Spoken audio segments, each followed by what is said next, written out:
안녕하세요. 반갑습니다. 봉당 미디어 컨퍼런스에 오신 여러분들을 다시 한번 환영하면서 또 이 봉당 네트워크에 여러분들이 함께 하심으로써 여러분의 교회와 또 여러분 개인의 사역에 또 하나님의 크신 은혜가 있게 되기를 바랍니다. 먼저 개인적인 이야기 먼저 하나 하겠습니다. 제가 얼마 전 월요일 아침에 목회자들에게 월요일은 쉼을 가지는 날이어서 오전에 간혹 동네 한 바퀴 산책하는 시간을 가집니다.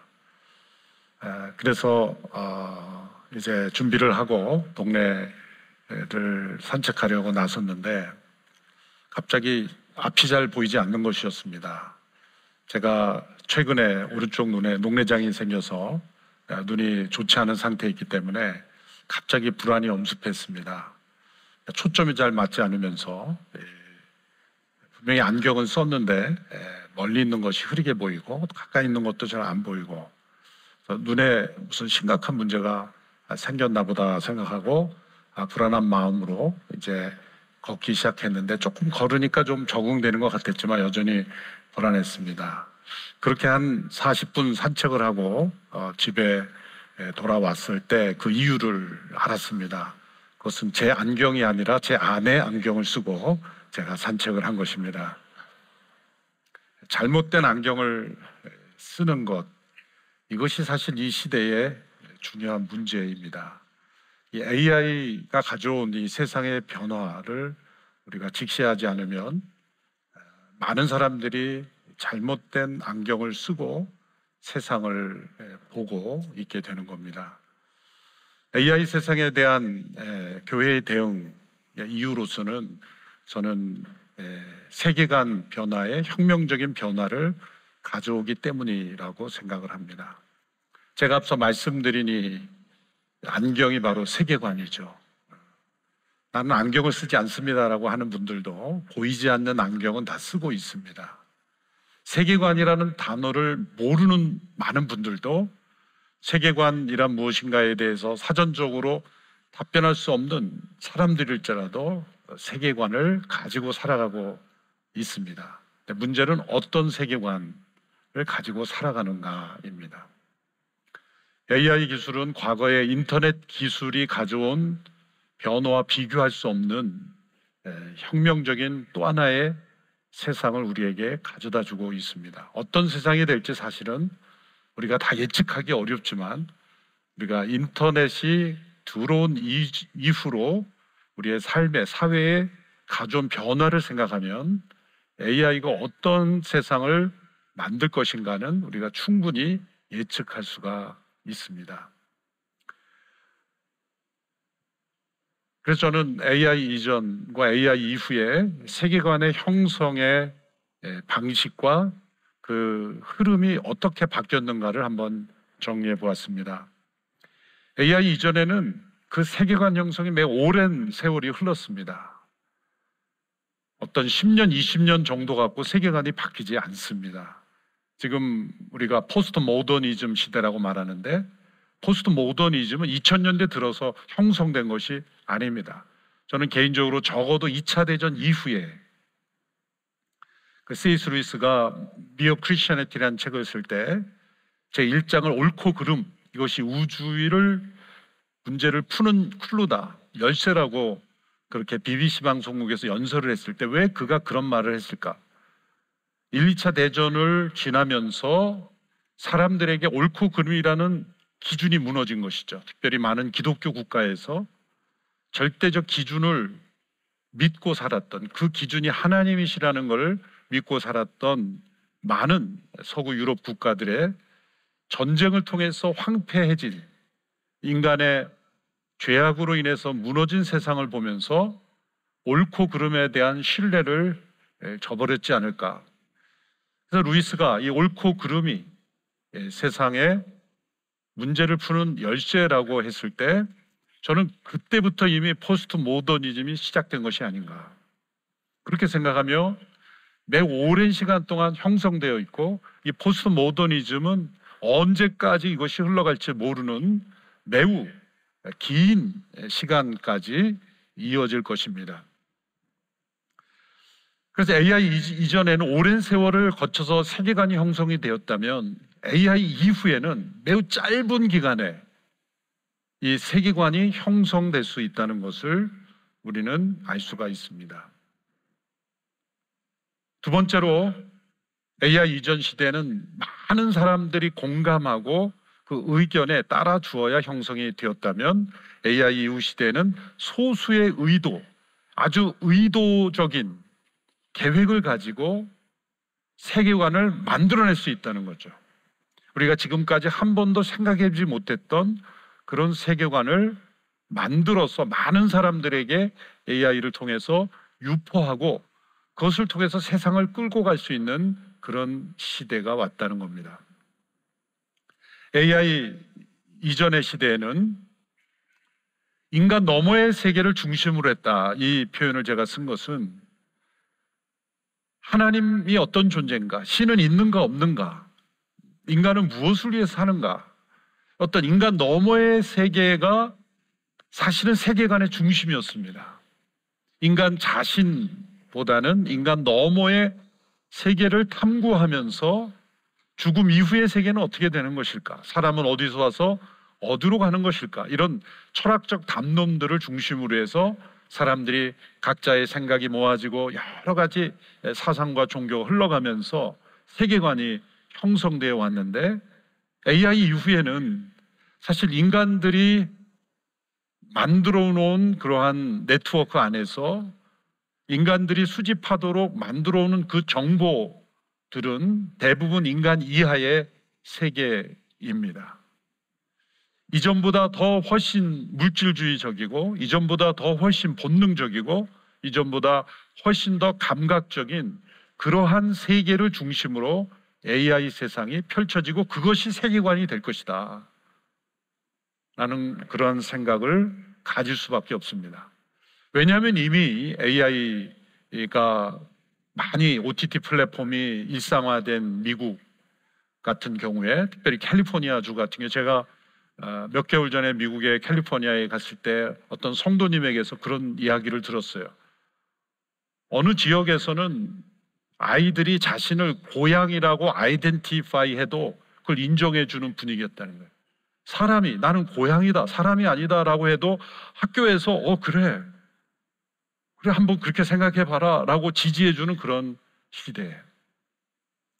인간 이상의 세계를 탐구하며 형성됐던 세계관이 인간 이하의 수준으로 점점 내려오고 있다는 거죠.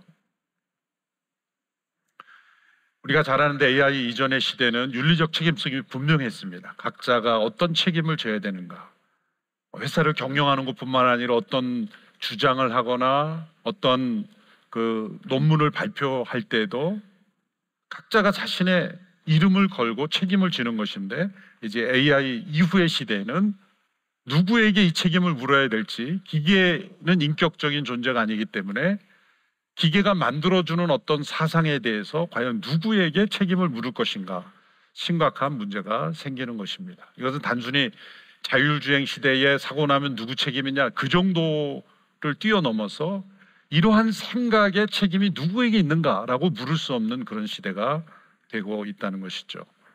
AI 이전에는 오랜 시간이라는 그것에 맞물려서 성찰과 과정이 중요했습니다. 검증이 중요했습니다. 그런데 AI 이후에는 속도가 매우 중요하고 결과에 의존합니다. 내가 원하는 결과가 나왔다면 그 과정은 중요하지 않은 시대가 되어버린 것이죠.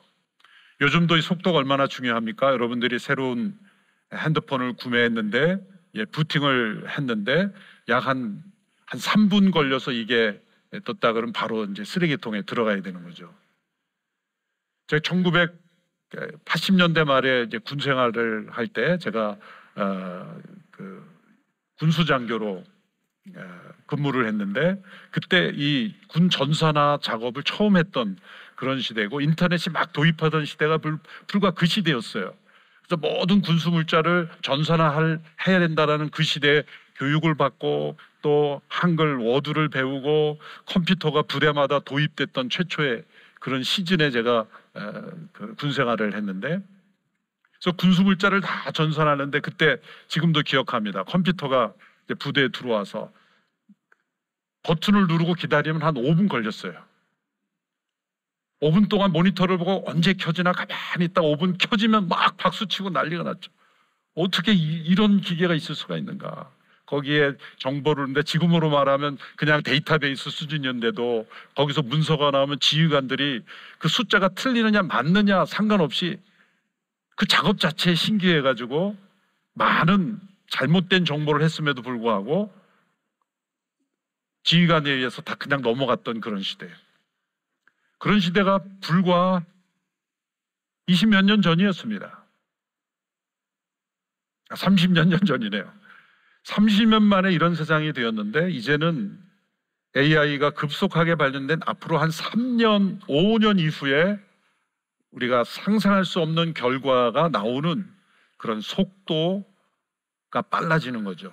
이미 이전에도 인터넷 시대에도 웹 이어라는 게 있죠. 뭐 1년 단위로 세상이 바뀌는 게 아니라 웹 이어가 거의 3개월 단위로 세상이 신기술이 나오기 때문에, 웹 이어가 3개월이었다면 이 AI 시대의 AI 이어라고 하는 것은 뭐 한 달, 몇 주 만에 새로운 세상이 도래할 수 있다. 그리고 그러한 속도를 즐기는 그런 시대로 우리는 접어들고 있다는 겁니다.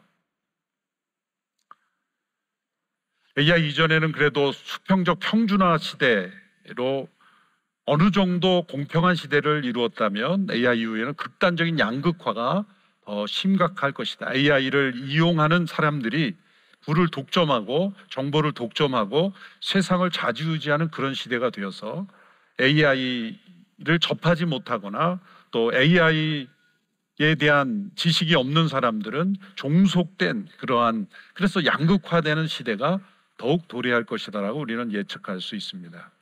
이러한 그 큰 변화, 이것은 세계관적 변화라는 겁니다. 이 부분은 제가 전문가가 아니기 때문에 후에 강의하실 우리 최 교수님과 김 대표님이 더 잘 말씀드려 주실 것이기 때문에 저는 이것을 교회적으로 어떻게 퐁당과 연계해서 대응할 것인가. AI 기술에 대한 교회의 적극적 대응은 피할 수 없는 일이다. 피할 수 없는 일이다. 이것은 세상 사람들의 일이다라고 교회가 뒷일로 놓아서는 결국은 우리의 다음 세대들을 다 잃어버릴 것이다. 피할 수 없는 일이다. 물론 교회는 어떤 세상의 기술에 대해서 충분한 검증과 성찰을 통해서 독해력을 충분히 가진 이후에 받아들이는 것이 사실 필요합니다. 그래서 여기서 뭐 기술적 독해력, 뭐 혹은 디지털 리터러시 이런 말을 씁니다만, 어느 정도 우리가 과연 교회에 도입해야 될 것인가 말아야 될 것인가, 이 검증을 해야죠. 뭐 AI 기술을 뭐 설교 준비에 도입해야 될 건 말아야 될까, 당연히 독해를 해야죠. 준비 과정에서 자료를 검색할 때 또 이전보다 더 빨리, 더 알지 못했던 기존의 검색 툴이 검색하지 못했던 것들을 검색하는 차원에서는 도움이 되겠지만, 문장을 AI가 작성해 준 것을 설교자가 읽는 것은 안 되는 것, 이런 어떤 가이드라인이 우리에게는 이제 분명히 있어야 되는 것이죠. 그렇지만 전반적으로 이 AI 기술이 가져온 세상에 대하여 적극적 대응을 피할 수 없는 것은, 어느 시대이건 간에 복음이 그 시대의 문화를 배제하고 그 시대 사람들에게 전해줄 수 없기 때문입니다.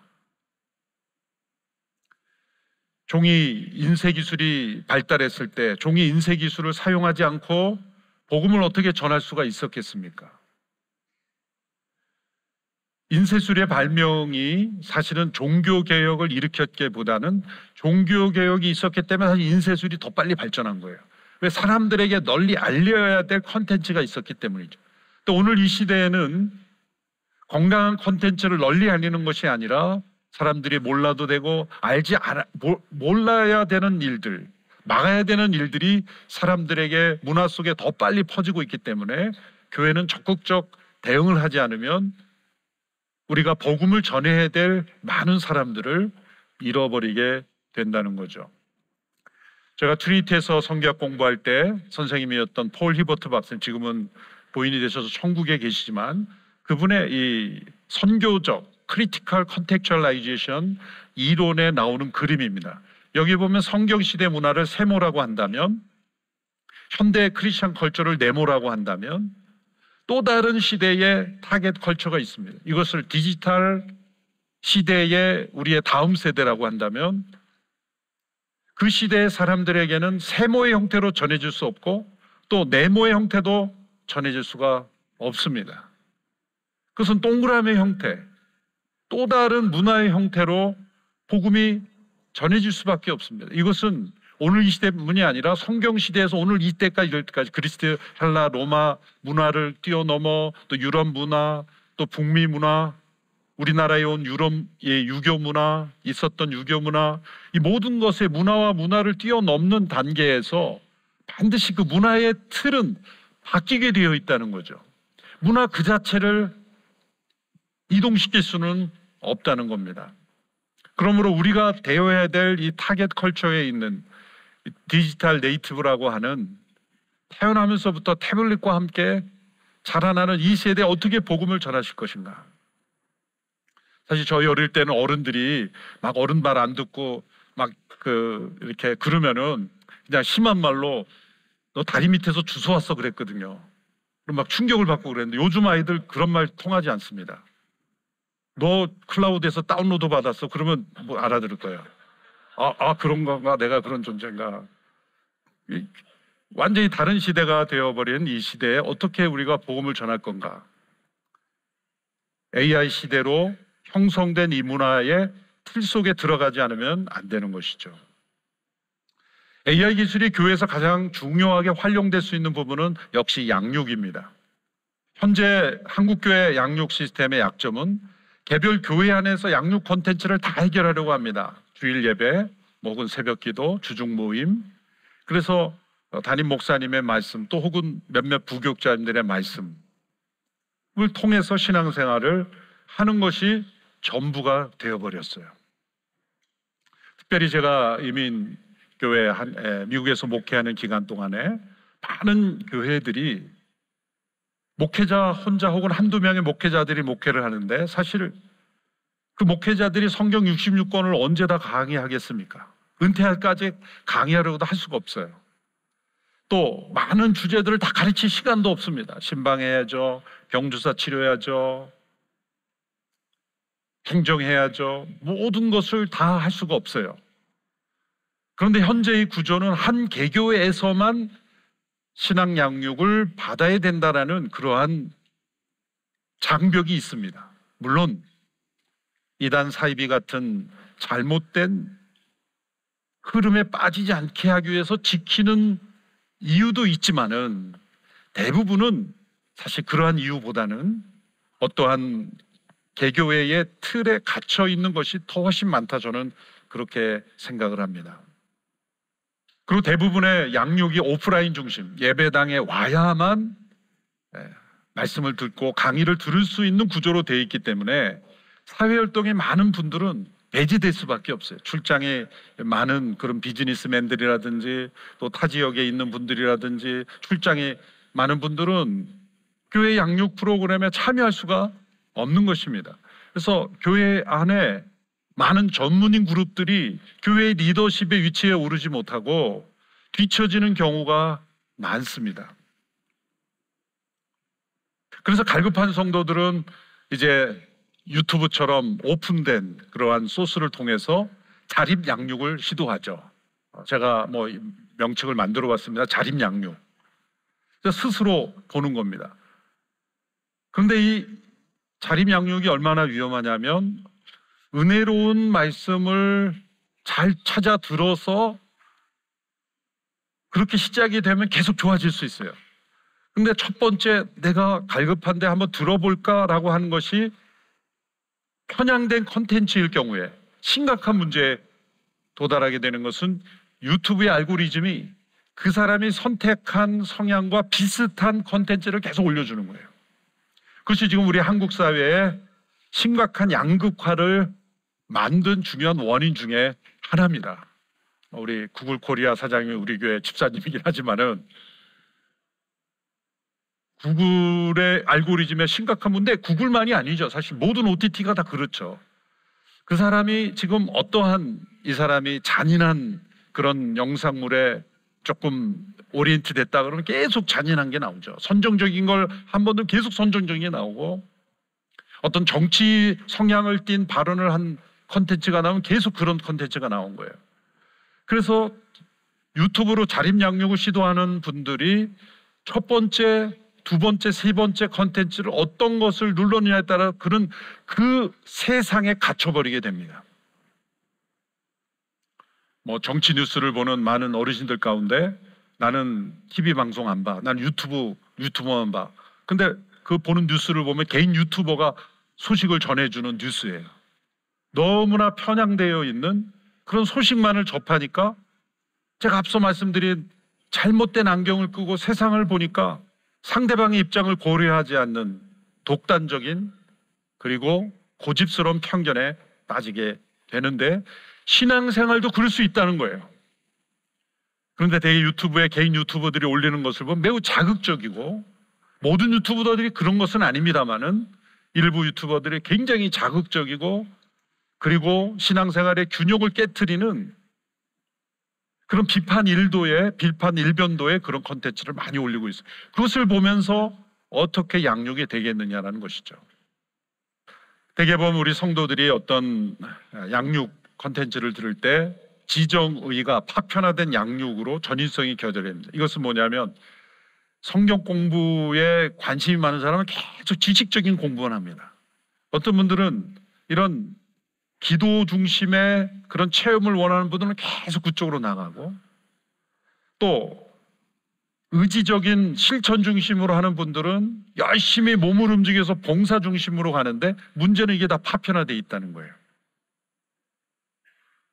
좀 말씀을 읽고 책을 읽어야 될 분이 계속 몸을 움직이고, 좀 기도를 하고 무릎 꿇고 하나님의 이름을 간절히 불러야 될 분들이 계속 성경 공부만 하고 있고, 그러니까 이 지정의가 파편화가 되어 있는 것이 지금 한국교회 현실입니다.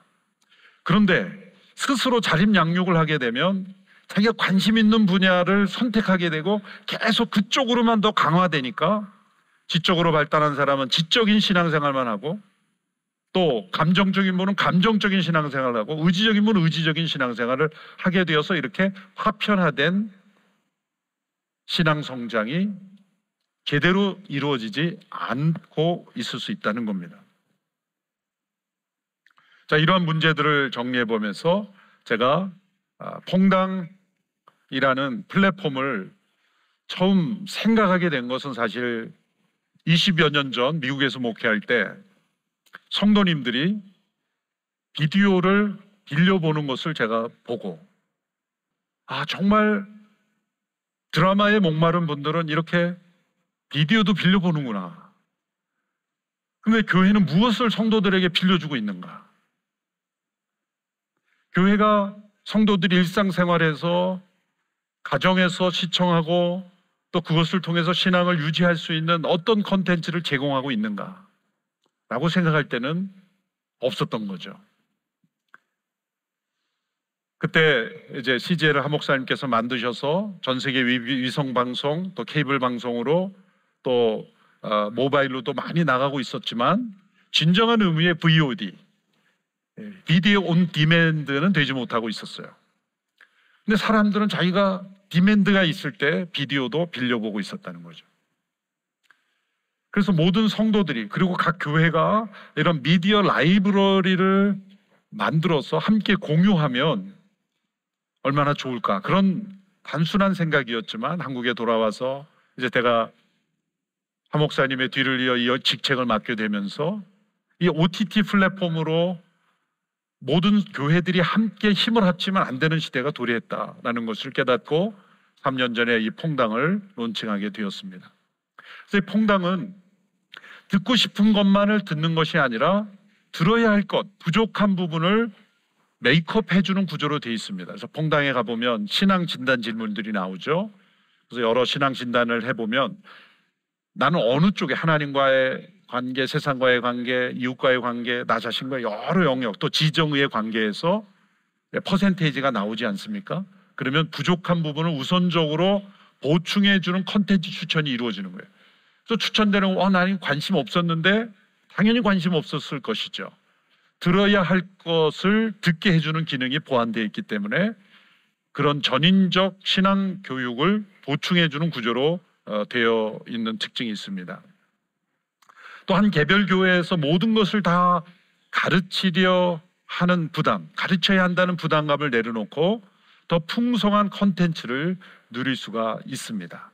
CGN에서 개발된, 그리고 또 협력하고 있는 여러 방송 또 개인 컨텐츠 회사들과 함께 제휴해서 또 해외 컨텐츠까지 해서 더 풍성한 컨텐츠를 이 퐁당 안에 들어오게 되면 성도들이 안심하고 깨끗하고 복음적이고 선교적인 그런 컨텐츠를 개교회에서 양육 컨텐츠로 지정을 해서 개교회 컨텐츠와 함께 할 수 있다는 거죠. 그래서 어느 목사님은 로마서에 특화된 목사님이 계시고, 어떤 분은 요한계시록, 어떤 분은 또 모세오경에, 이렇게 목사님이 가장 잘 가르칠 수 있는 그런 컨텐츠를 퐁당에 올려주시고, 또 다른 교회 목사님의 좋은 컨텐츠를 함께 지정해서 함께 이 퐁당 안에서 양육을 온라인상으로 할 수 있도록 그렇게 해주면 신앙생활에 균형 있는, 또 그 목사님의 목회 철학을 이어가면 그런 양육도 이루어질 수 있다는 것이죠.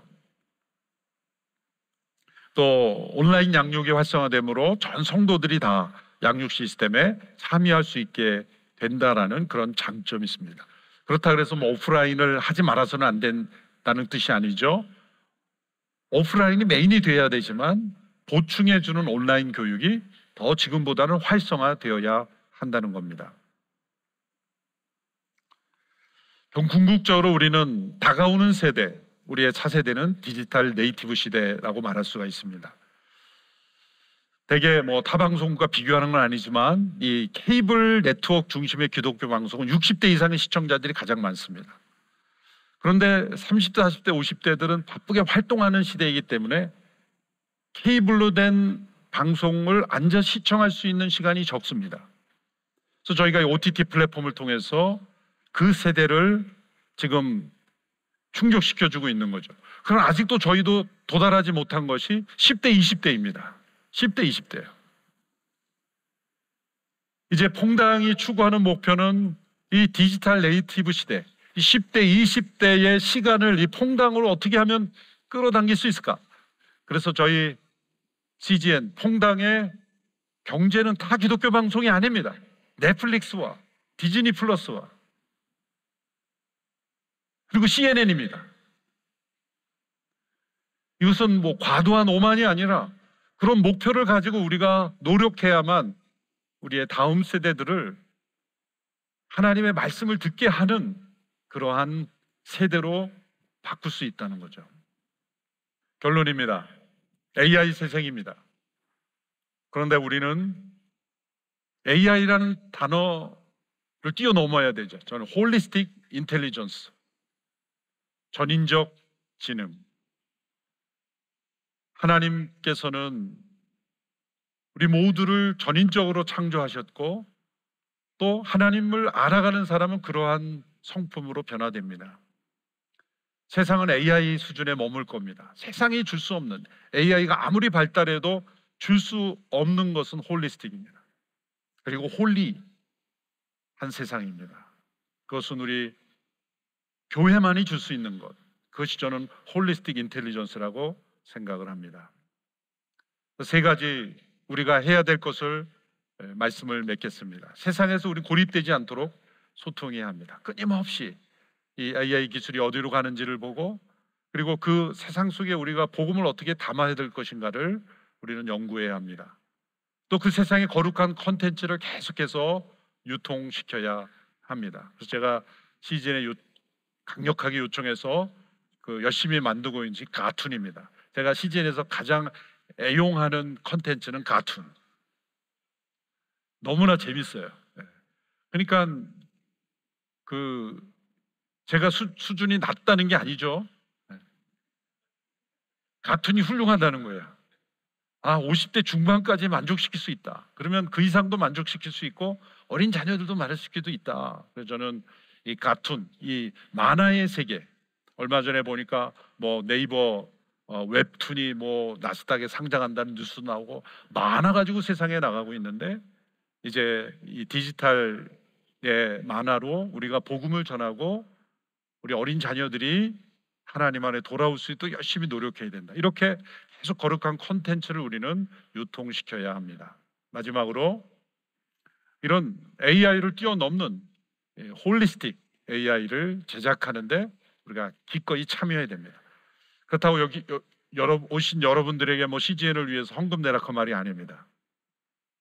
저희들은 무료로 지금까지 제공해 왔고 또 최대한 그럴 것입니다. 후원을 요청하는 게 아니라 사용을 하셔야 된다는 거예요. 이렇게 정말 열심히 만들어내는데 아쉬운 것은 3년 동안 우리 스태프들은 그래도 자족하고 있지만 저는 사실 불만이 많죠.